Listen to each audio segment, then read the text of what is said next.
Hola, senors, it is I, Senor Batman, and I am here with your week 3 Bing bong bong wrap up in your week 4 preview show. Yes, I am here. We got the chat open over there.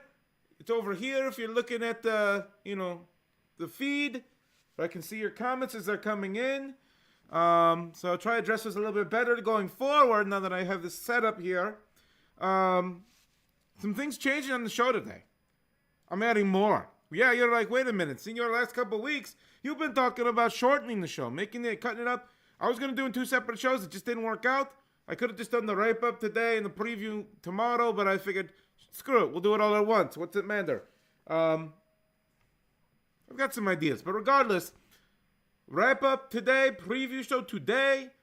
The only thing with the preview show on a Wednesday is with waivers going through tonight. Could be some changes, but we'll take a look-ski at it, and we'll see what do we get. Maybe I can do like an impromptu like Sunday morning stream where I'm like, hey guys, just letting you know, here's some updates, but maybe not. I don't know. Probably not, honestly. I'm gonna be real with you. It's probably not gonna happen, but it's a good idea. Anyhow, but there's some new stuff here. For one, in the wrap-up, after we get through the matchups, I've got 2 new things to look at. I have found a way to link this league to an awesome website called Fantasy Geniuses. And what this Fantasy Geniuses do, what these smart fuckers do, is they take our league and they analyze it. And they give us power rankings and lucky win totals. Now, I will talk to you all about that once we get there. Let's not get ahead of ourselves. Let's get straight to the week 3 wrap up. Oh, yeah, baby. Switch over windows here. Week 3 happened. Well, what happened? Let's start off with the top matchup here. Tinker McTinkerton, Putain de Dos Flexions. And Putain, despite having to start Emmanuel, is that his name even? I don't even fucking know this guy's name. Emmanuel Wilson at starter, gets 15 points from him in a victory. 132.66, 130.78 for Mr. Tinker. So still big score. But Jaden Daniels, the key player in this matchup, 32.06 points. Just absolutely goes bonkers on Monday Night Football to give Putain de Dos Flexions his first victory of the season in week 3. He is back on track. You would think he looks pretty good. Scores a big score. What happened on the other side? Well, the biggest miss is Tyreek Hill. Until he gets a quarterback, the Cheetah is not so fast anymore. Only had 3 catches for 40 yards, 5 points. He'll be back. Marvin Harrison Jr. had a smaller game, only 14 points. Still good, though. Nothing, not as good as the week before. And really, that's kind of was the Rashee Rice on Sunday Night Football. It's kind of, Putin de Dos Flexions didn't really do much until literally Sunday and Monday night. Jaden Daniels and Rashee Rice really carried this team to a victory. So good for him. Moves to 1-2, as does Tinker McTinkerton. Next up, McLovin beats and gets his first victory. I predicted this, if you remember. Gets his first victory against high-quality UH2O, 122.32 to 100.28. What a victory. Huge win for him. Gets his first victory season. High-quality UH2O gets his 3rd loss in 3 weeks. So he's not won yet this year. Still searching for it. And this, seemed like a good opportunity to get it. Week 1 and 2, McLovin was a low scorer. Week 3 comes out, has a very good score. He started Caleb Williams despite everything telling him he shouldn't. Worked out, 21 points. 23 from Aaron Jones. And the one other guy I wanted to point out is Chuba Hubbard, 25.4 points. Andy Dalton comes in. Chuba Hubbard is good again. On the other side, Brock Purdy had a good week, as did James Cook. But Tony Pollard and Tank Dell and Pat Fryermuth, and he started the Dortch and got nothing. He took a chance on Whittington and got nothing. So when it all comes down to it, not a terrible week with 100 points. Lower than average for the league, I would assume. But McLovin has a good week, gets his first victory of the season to move to 1-2. Next up here, so I don't get fined, beats down Cowboy Butts to Ride Me Nuts. Cowboy Butts gets guys' first victory against Tinker McTinkerton in week 2. But the luck ran out this week. And the big reason why, Dak Prescott in garbage time gets 33.86 points. Mahomes had a decent game, but had Zach Charbonnet over here on this side for Tommy. Cole Kmet finally had a really good week. Mark Andrews didn't do shit. Goose egg, nothing. That hurt him. Started Deonta Foreman, basically nothing. Started Josh Downs, basically nothing. You know, he had to start Jawan Jennings. That got him 41 points, gave him a respectable score. Otherwise, this would have been an absolute motherfucking beatdown. Maybe the biggest beatdown of the year. May have clinched the, for Tommy, biggest beatdown. But because he got that Jawan Jennings in there with that 40 points, keeps him afloat. I mean, look at it. He scored 101 points. 60 points came from the other 9 spots. Like, that's insane. So, anyhow, Cowboy Butts moves to 1-2. Here, so I don't get fined, continues being undefeated at 3-0. Next up, Bijan Badness gets beat down. A lot of big wins here for some of these people. But I am the liquor. 130.12 to 103.04. What happened, Senor? Well, Josh Allen happened. 40 points almost. 38.92. Derrick Henry, 29.9. And then he also had a nice week from Devin Singletary, 16.8 points. His defense got -4, but didn't really matter because over on this side, you're going to see Jalen Hurts, only 10.94 points. Made the change in the offseason. Traded for Mr. Hurts. Gave up Kyler Murray. Wouldn't have had much more points this week. Wouldn't have mattered this week. But takes a loss because of the really bad performance by Jalen Hurts. Let's fucking go. What happened is my big average Wang. Wow. That's what happened. Okay. That's what happened. Mr. Poochie Man says his big average Wang. I feel like big and average are not the same word. But whatever, man. You do you.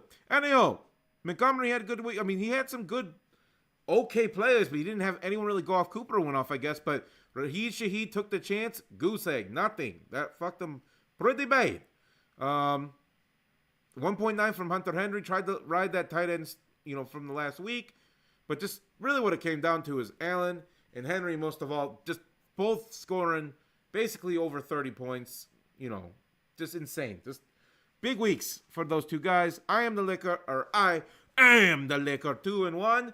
Bijan Badness moves to 1-2. Next up, high score of the week for the second time in 3 weeks. Slay City Slayers slays Damn Daniels. Or I should say, Damn Daniels. Which, yeah, Damn Daniels on Monday night. He fucked up Tinker McTinkerton for Mr. Bartos. But Slay City Slayers gets the victory. 140.44 to 121.16. Damn Daniels finally has a decent score. Doesn't matter. Takes a fucking loss.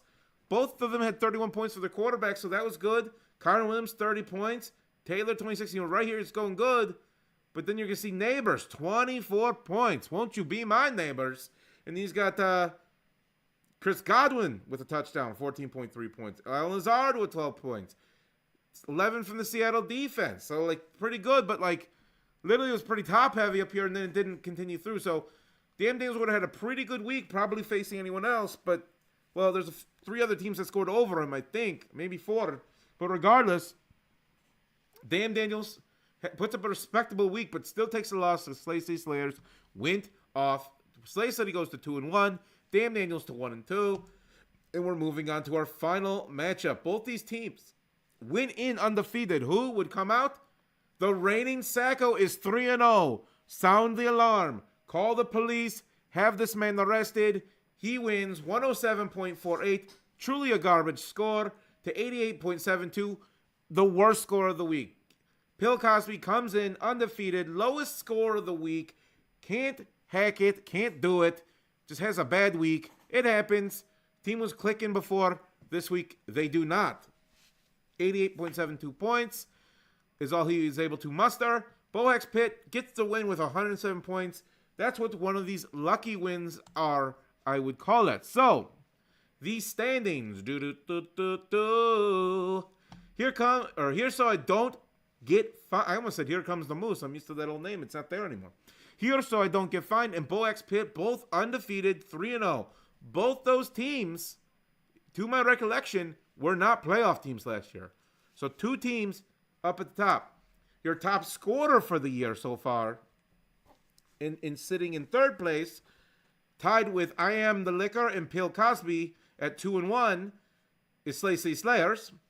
Then finally, your 6th seed right now would be Tinker McTinkerton, who is actually the 2nd highest scorer in the league, right behind Mr. Slay Slayers. You know, he's lost twice, but both times he had big scores, so it kind of worked out for him. According to the chat right now, it says we have 6 people watching. This is the most we've ever had watching.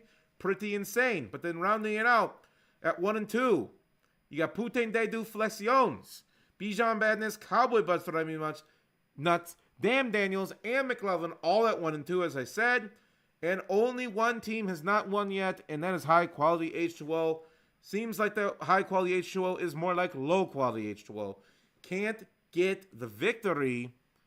And next up, moving along, the news section, Luck in Power Rankings. So, what this shows you, okay? Here's what, say his name and he appears. He's 3-0, so I guess I believe in Bohack. That feels wrong. That feels like I just was assaulted in many different ways. But anyhow, so here's the luck ratings. I'm going to read this so you can understand it. What this is showing, a lucky win is any game that was won where the winner scored in the bottom half of the league that week. For example, in a 10-team league, if you pick up a win but score the 7th most points that week, that would count as a lucky win. The flip side is an unlucky loss, where a team scores in the top half of the league but loses their matchup. So they combine these two to come up with the net luck, which is that last column which you barely can see. But that is what the luck of this stream is here. Okay? Just so that's understood what we're looking at here. So, who has got the most lucky wins? So basically, scored in the bottom half of the league but still won their matchup? Well, it's undefeated Boax Pitt.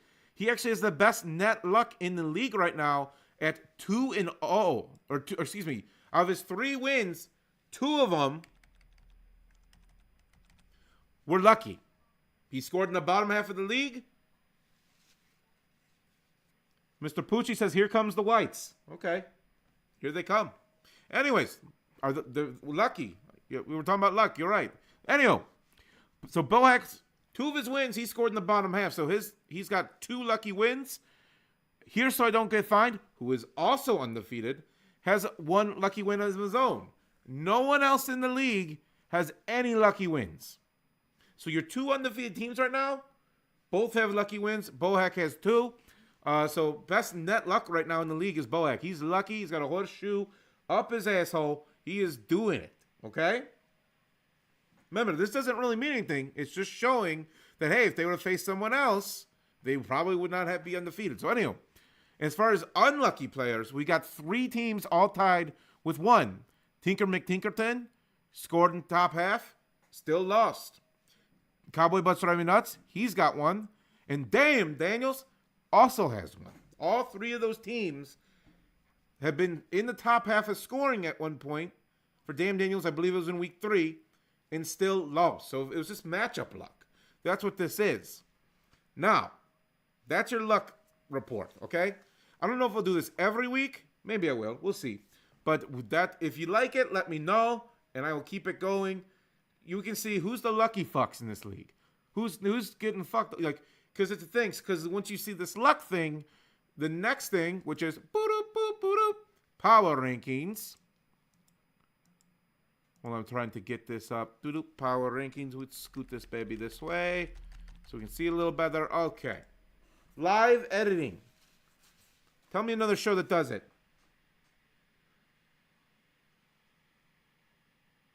Mr. Tommy says, rather be lucky than have 0 losses. I think he means wins. I think he'd rather be lucky than have 0 wins. But he's right. But like I said, honestly, fantasy football, isn't probably 75% of it luck? So if you got good luck, you're doing good. That's good. You're in the money. So until your luck runs out, then maybe you're not. But we'll see. Anyway, power rankings. Now what this shows you, you might be saying Well, that's weird. The people that were at the top are not at the top. Why is that? Here's what this is. What this is doing is making a cumulative record if every week you faced everyone. Okay? So it's taking your score against the other 11 teams and giving you a win or a loss depending if you'd be higher or lower. So that's why the numbers for the record are so high. So the two teams right now, that's how they conduct this power ranking. So basically, it's who's scoring the most points, really, is kind of, which makes sense because I already told you. Slay said he was number 1 in scoring. Tinker was number 2. So it makes sense. They scored the most points, cumulatively.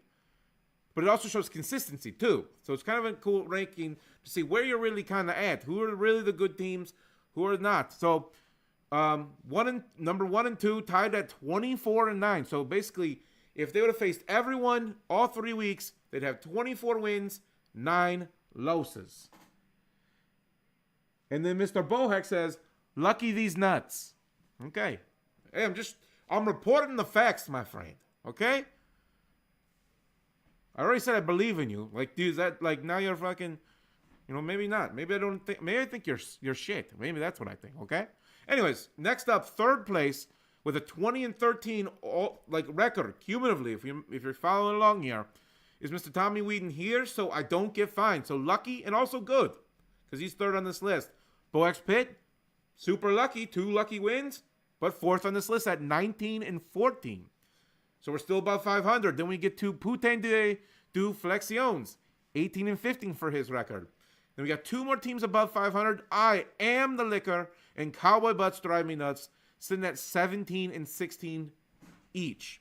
So the top 17s are above. Going down, Bijan Badness is sitting at 16 and 17. 1 win back from being 500. Bill Cosby is 15 and 18. Damn Daniels is 14 and 19. And then 2 teams are 7 and 26. McLevin and High Quality H12. So you bottom 2, you got to figure this shit out. Now, McLevin had a great week, so maybe he's getting it righted. Maybe that ship's going to start sailing. But so far this year, but remember, McLevin was the lowest scorer week 1 and 2. So, of course, he's going to have a lot of losses because literally, if he was the lowest scorer, that's literally, 22 losses right there. So that's just showing. But as time goes on this season, these reports will probably be a little more interesting to look at and give a better lay of like who we really could predict is going to be the ones in the top 6 at the end. So that's all that is right there. Mr. Sean McGuire says, no, that sounds right. So that's pretty good. So, man, we got a full house here tonight. This is crazy. I've never seen so many people. Bohak says he does not need the curse of Senor believing in me. Fine, then I don't believe in you. Now are you cursed? Because now am I cursing you to lose? Because I want you to lose? Because I don't believe. Like, you're going to have to pick a side. Listen, I don't believe in you or not believe in you. You're there. How about that? We'll reset it. Anyhow, let's move. So that's week 3 for you. Now, real quick, go back to the wrap-up. Just to give you a little update on the season tracker, because I beat his ass earlier today, your commissioner finally did it. I was going to beat his ass. He said, no, senor, don't do it. Don't hurt me. And then he didn't. So then I came here today, and I said, we got to get this shit ready. You got the season tracker done, right, from last week, right? And he goes, no. So I beat his ass. So now you got it. You're welcome. Anyhow, season tracker. Your high score so far, Mark has 2 with week 1 and 3. John at week 2. King of the Hill is going on. This is the final week. Tommy and David are your 2 remaining teams. Next up, Survivor Pool. Sean McGovern, Rick, Poochie Mane, and Sean Kylo are gone. They have been eliminated. Highest total score is Mr. Mark Lasky with 386.72. Highest single week score is also Mark Lasky at 141.8. Largest margin of victory, Mr. Tommy over McGovern, 56.46. I believe that was in week 2. Longest win streak is Tommy and Pat, both with 3. Only 2 people have contributed to the kiddie because they made the trade in the offseason, and that is Mr. McFadden and Mr. Mikkel. So that is all we have for that. There was one thing I was going to point out. Mark's winning a lot of shit. He's got 2 wins, or 2 high scores. He's got the highest total score so far for the season, highest single week. You know, it's like he's trying to make this his job or something. Like he's like, I don't have a job, so I'm gonna beat everyone in fantasy. I don't know how he pulled that off. That's not how that's supposed to work. I mean, I guess he's got more time, but he's actually doing good. So let's move to the preview show. We're switching to week 4, baby. All right, there we go. I'm going to start from the bottom of the top because since I'm logged into this commissioner's account, which I could probably just drop all his players. That'd be pretty fun, wouldn't it? I always start with his matchup, but let's start at the bottom because now we're here. First up, 2 teams at 1 and 2 that so far have been kind of underperforming a little bit. McLovin kind of bounced back last week with 120 points. That was a good week for him. Is Caleb Williams finally going to be fantasy relevant moving forward? Is he past those rookie jitters? We will find out. You would think he's going to get better every week. I'd assume he's going to probably start. Yep, he's got Roman Dunze in there right now, which makes sense. And then, damn, Daniels, you know, name stupid, really. I'm just going to say it. Name stupid. He doesn't have Jaden Daniels. He's got to hit up Luke and go, hey, it's kind of in my name. I'll give you some, you know, this, a little this, a little that, and you give me my guy, you know. I'm from Washington State, or not State, Washington, D.C. Give me the guy that I'm rooting. You know, he's got to do that. I don't think he's gonna get it, but hey, you should try it. You know. Anyhow, right now they're projecting a very small victory for Dan Daniels, 106.29 to 102.93. Let's take a quick look at who I think the key players are. Well, funny enough, for Mr. McLovin, I do think Caleb Williams and Roman Dunze, that connection has been growing and growing and growing. If it continues to do what it did last week, could be a big swing for this in this matchup. Aaron Jones going in the revenge game against Green Bay, I think, is also very key. And my final one is George Pickens. He had Mr. Patrick Surtain on him last week, which is why he didn't do much. He also had a touchdown called back because of a holding call that had nothing to do with the play.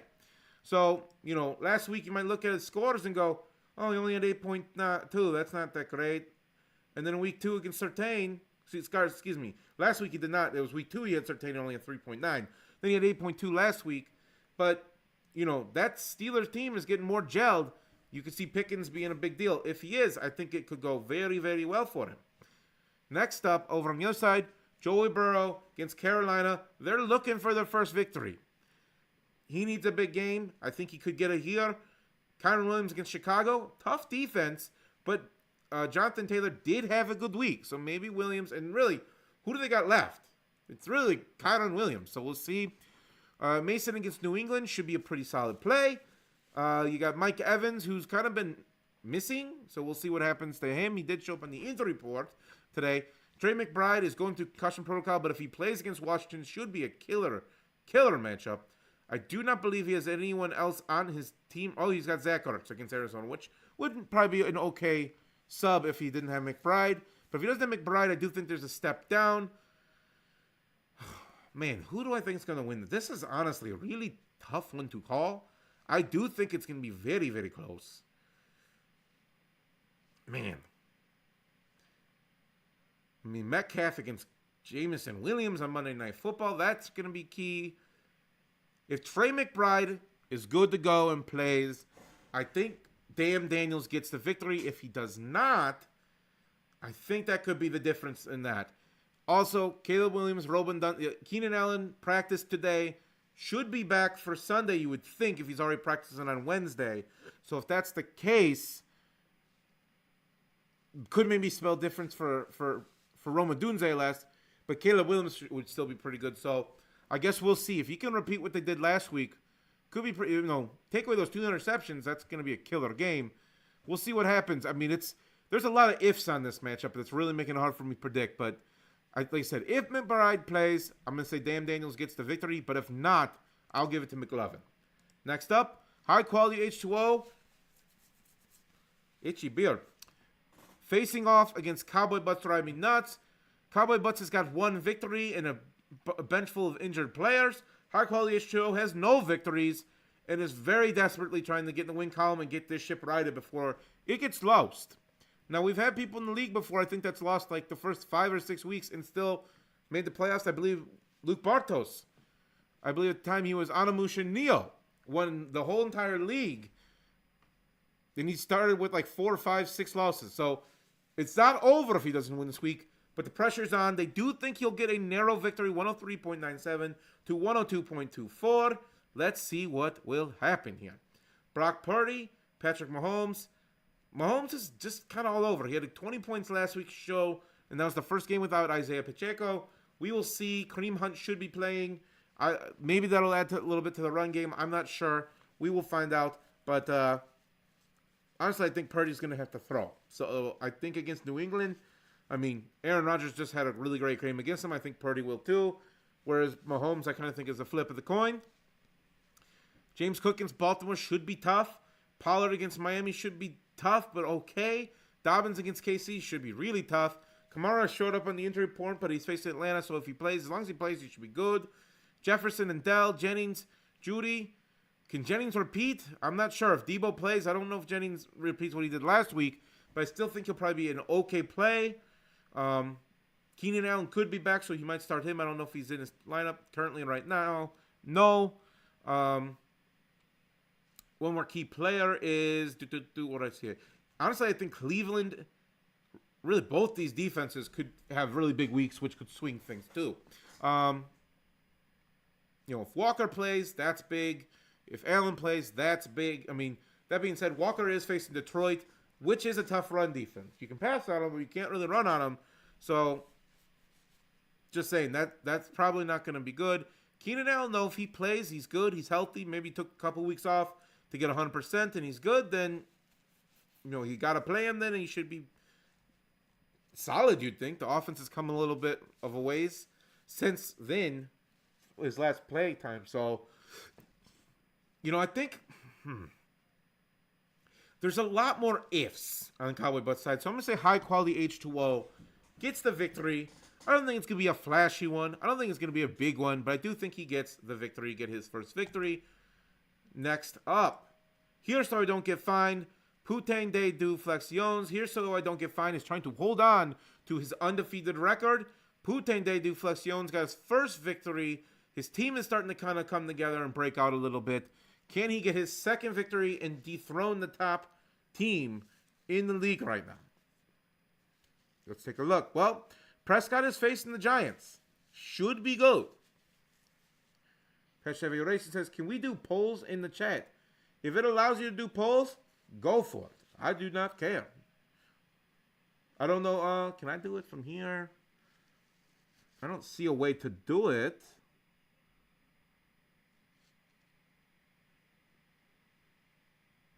Maybe you'd have to do it from this end. And if that's the case, then I will look into that for the future.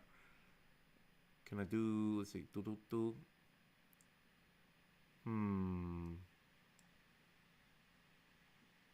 I'll look into that. There's definitely probably a way to do polls. I just don't have it configured right now. So, good idea though. My guess is what you want to do is polls with both matchup and who you think's going to win. Right? That's what I'm guessing. Anyhow, both quarterbacks I think are key. Very key to who's going to win this matchup. Jaden Daniels helped them get a win last week. Dak Prescott facing the Giants should be solid. Both of them, depending on what they do, could be a big deal. Devon Achane, Zach Charbonnet. If Walker plays, Charbonnet will not be a good matchup. And even if Charbonnet is the starter, against that Detroit defense, it could be a tough sledding. CeeDee Lamb should be solid. Marvin Harrison should be literally 40 points this week. Manuel Wilson, if he's got to start him, I don't remember who he had that he had the bench. Joe Mixon. So if Joe Mixon plays, I don't know if he practiced. He didn't practice on Wednesday, so Thielen is on IR. Mooney might be a play for him. Kittle could be back. So those are key matchups. Komet, honestly, kind of coming on. So he could be pretty good. JSN against Detroit should be solid, you would think. But we'll find out. And Rashee Rice is another key player. Do I think... Oh, man.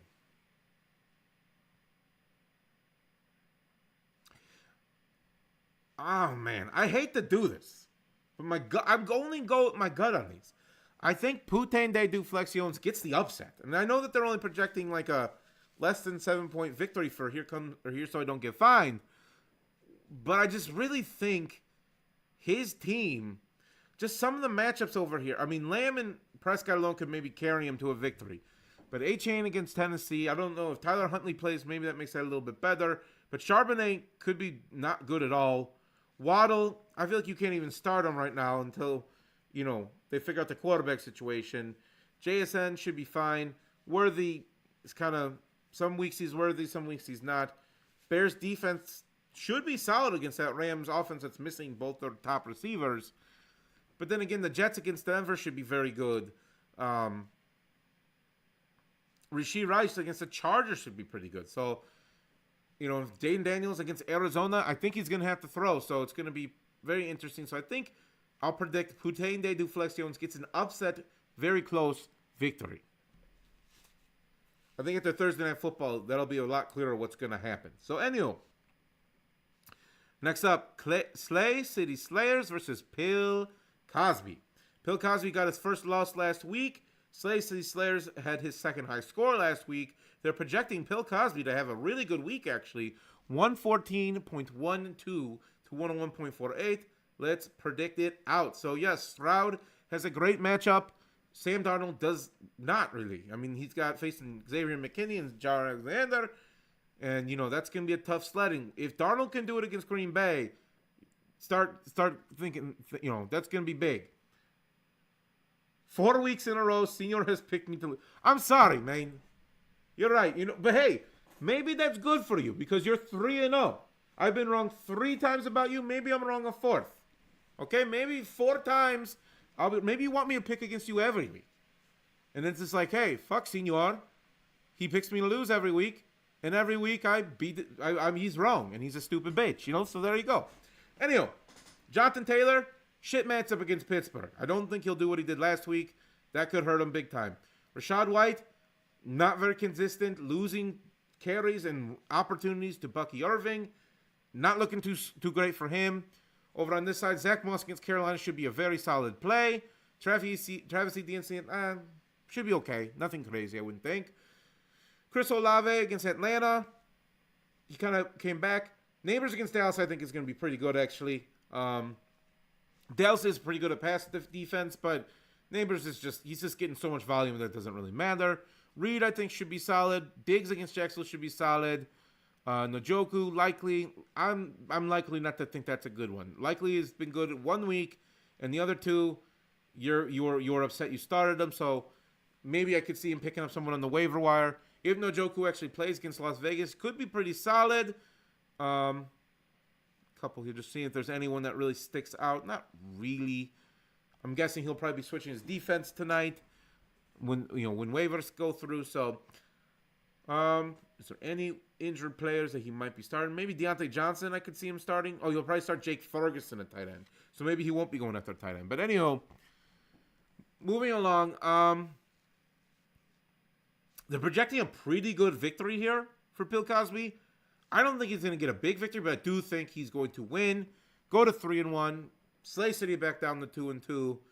I just think some of the players that are his better players, like Taylor and Neighbors should be fine, but still, I'm not expecting like insane numbers. Like, yeah, he did that against.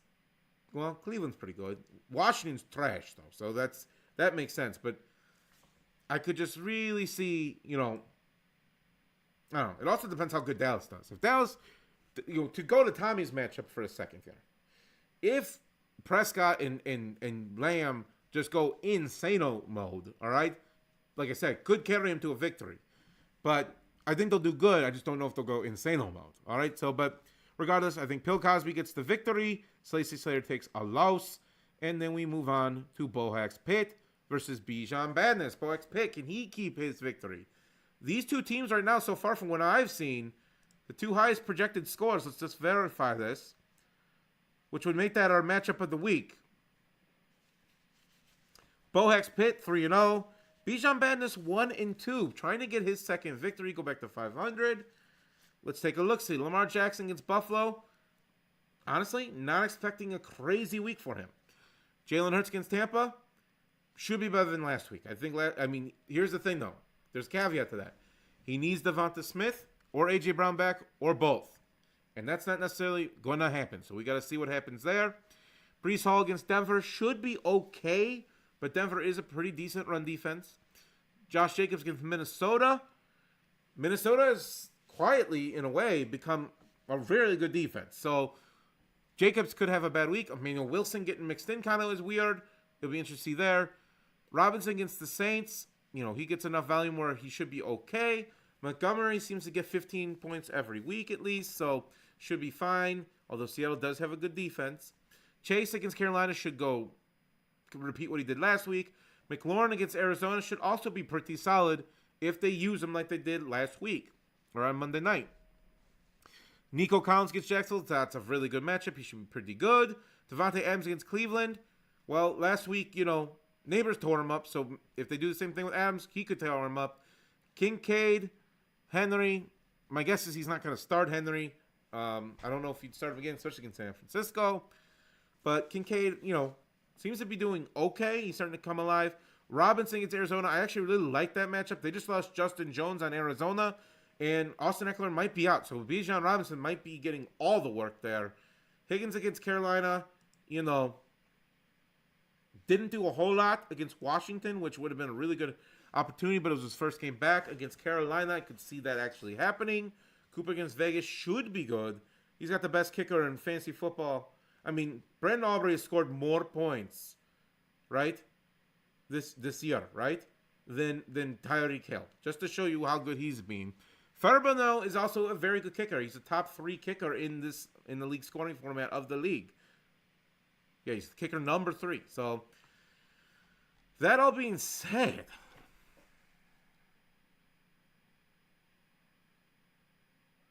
I feel like I pick against both these guys every week, so I don't feel like I can win either way.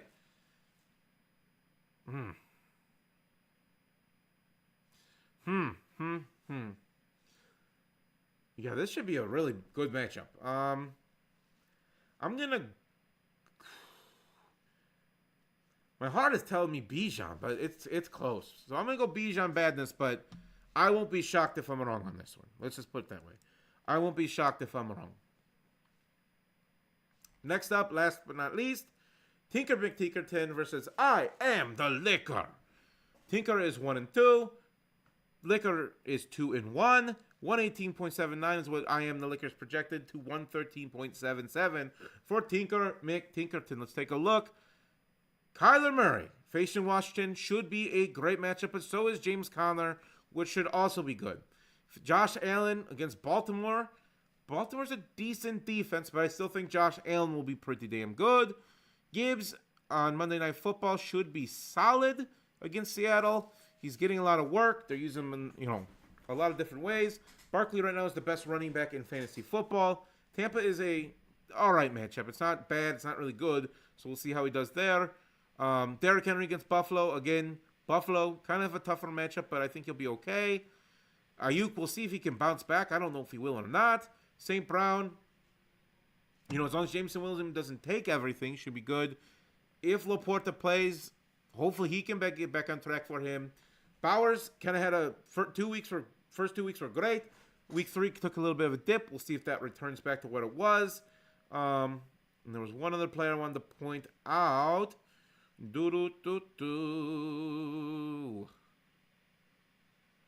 Oh, Dallas defense. That's who it was. Against the Giants. Daniel Jones has been playing a little bit better, but he still is accident prone. It is a divisional matchup. I could see Dallas kind of bouncing back from a rough start. They're currently defense number 21. So just to kind of show you what's going on with them. So,